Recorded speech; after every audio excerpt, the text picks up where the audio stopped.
Have you ever noticed that whenever Obama speaks, his voice tends to go down at the end of the sentence? Why am I asking you this? One of the easiest ways to build our public speaking confidence is by becoming aware of our own voice inflection and then self-correcting. In very simple terms, voice inflection is the way your voice sounds whenever you speak.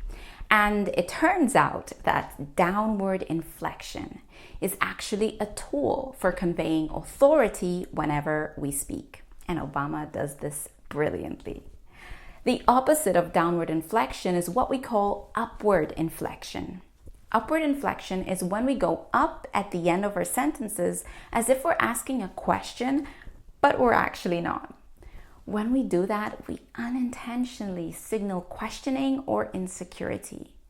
Let me give you an example.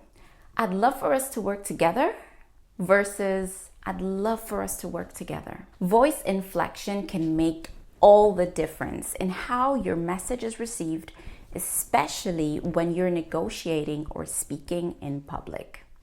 Remember, whenever you deliver a critical point during your presentation or speech, remember to use downward inflection. This will help you emphasize your message while also projecting confidence and leadership. Let me know in the comments below if you found this video helpful, and I am so curious to hear from you.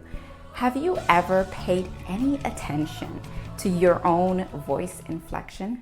To book sell for a keynote or workshop, go to www.sellamade.com/speaking.